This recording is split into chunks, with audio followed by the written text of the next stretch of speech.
Martin. Nice right left one pops. step ahead. Davis pops Martin. Yeah, here we go. Here's Tank. This is the fight, slip and, a little, and this is how you over the top. take the guy Martin who's just pressing let out you, that jab. the He's much got to get back stronger on the fighter. jab. Oh, there's the jab and the left follow-up left from.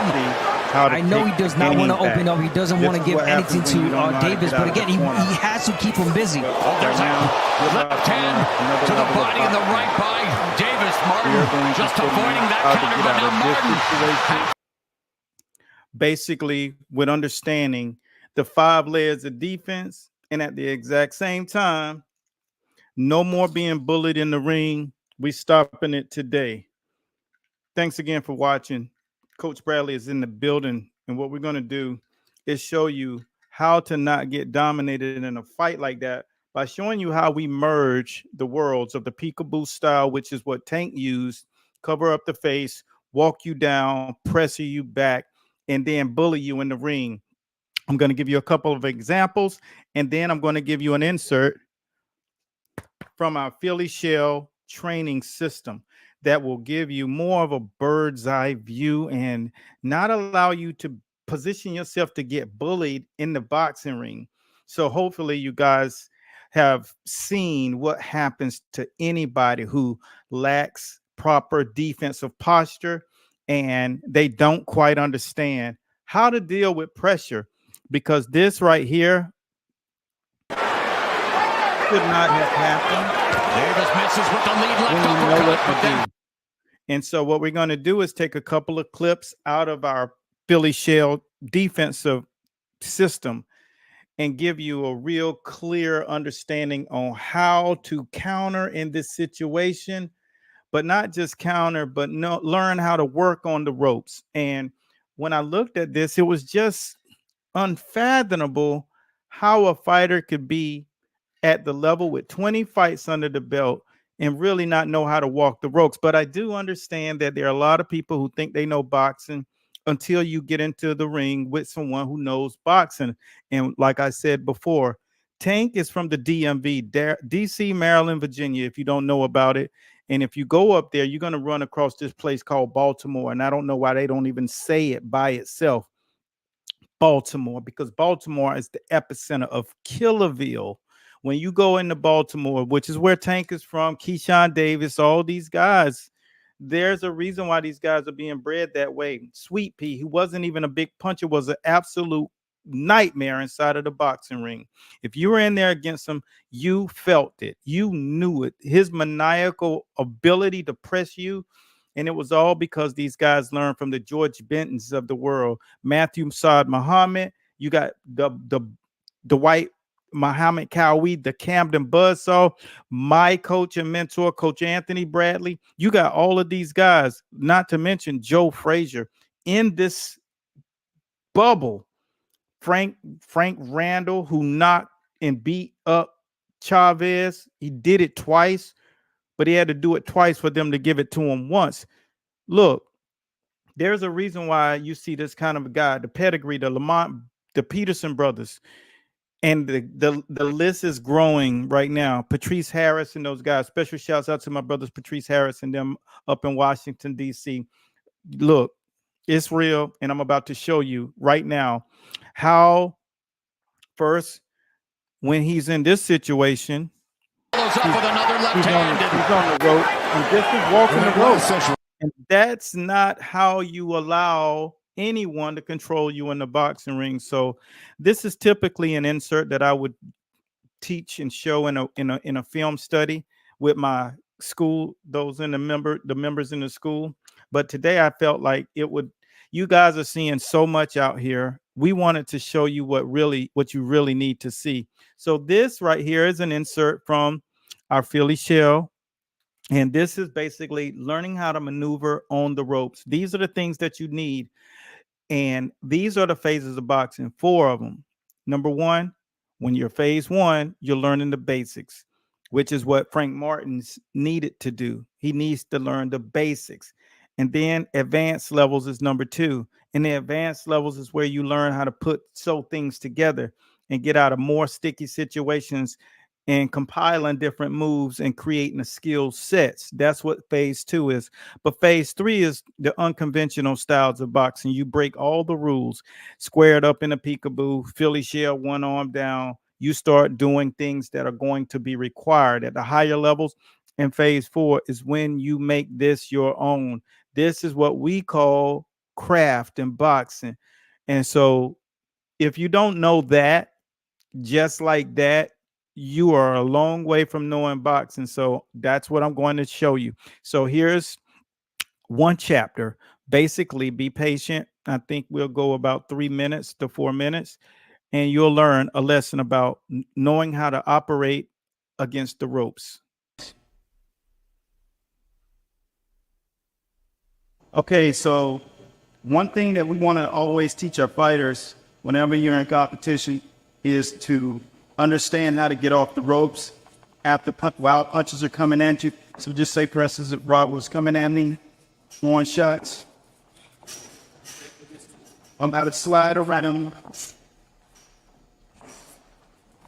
coming off the ropes, using the ropes to slide over him, because my objective is, this is how you'll know it. Your shoulders on the outside of his shoulders, just like when you're fighting southpaw, you put your left foot on the outside of that guy's right foot. Well, in boxing and positioning, when you're on the ropes and the guy's coming, just make sure that you're lined up with his shoulder. So when he comes to press, you'll have the angle to get off the ropes. And if you want to move the other way, all you do is line that shoulder up and you rotate. And let me show you what that looks like. So just say he's coming my way, I had to just slightly turn to my right. He's coming forward. Just come right here so I can take distance out of his looks. Round. He's coming here, and I want this way. He's coming here. I want that way. And the jab out. So you run that drill, coaches, over and over again, because it's simple math equation. I'm here. Where he is, don't you be. And you have to get there before he gets too close, because this is what will happen if you don't time that drill right. Come on. And you're stuck, and he's welding shots on you, and it's a fraction of a second. It's timing. So you have to execute this. So if he's coming, boom. Walk it through in slow motion. This is how you do the drill. He's coming, step. Slightly move out the way. Step. Slightly move out the way. But you're in the shell, so go. And it is that simple. When your timing is right, this is what it looks like when the timing's not right. Go. You've probably been this guy before. Stuck, look, coming out, look, my head pulled out straight, you get from to the left foot. Bang, it's really up over the top. And the head's coming out straight. You've been that guy before. So, timing is everything. When he's coming, be behind your shell, step around, and get with that angle. Look left, look right, slide out. 1/100th of a second will be the difference in that drill working and you being smashed into the ropes. All right? All right, guys. So that's phase 1. Now, you saw how it only takes us 1/100th of a second to not get out of that situation. You can get there and you can get pinned just by being too hesitant, being so slow in taking action. And that's what happens when you're not doing muscle memory training. You're not comfortable in that zone. The thing about it is some people do it until they get it right. But at this level, you have to do it until you can't get it wrong. And that's where you're finding guys that you thought were good, and they are not as good as you thought they were. And when you are running into that, the next clip I'm going to show you is what happened when he got on the ropes. And the reason why he couldn't throw punches because he didn't understand how to counter punch. See, these things are going to be the reason that you don't make it to that next phase. You know what I'm saying? So it's so important that you take the understanding of the levels in boxing and take it serious, because you don't get a second chance to make a first impression in boxing, right? So here's what he did when he got knocked body down. work from Martin. I want to see that left to the body. You see how he's stuck right here? He doesn't even understand what to do. The only thing he's doing is taking punishment because he wasn't comfortable enough to do anything else. And so that's where this next section shows you how to be in the pocket and see everything clearly. But if you do it just like in the last video clip, if you don't show in that moment what's real, you're going to get peeled back. Foundation starts right here. People think it starts with the shell. I know. After the defense, when a variety punches is coming, so I'm gonna go bang, bang, bang, catch right here, catch right here, catch right here, and then come on. Good. Let's do that again. You come on. Well, bang, bang. I know. Good. Now we're building on a cycle. How do you build on a cycle? One combination behind the next. Counter from here, counter from here, counter from here, counter from here, and the uppercuts as well. This is how you build your cycles up. They have that masterful mitt work. Go here, pop, pop, pop. What? And then when it comes, I'm going to start with the right, left, right. You come here. Good. Just like that again. So right, left, yeah. Good.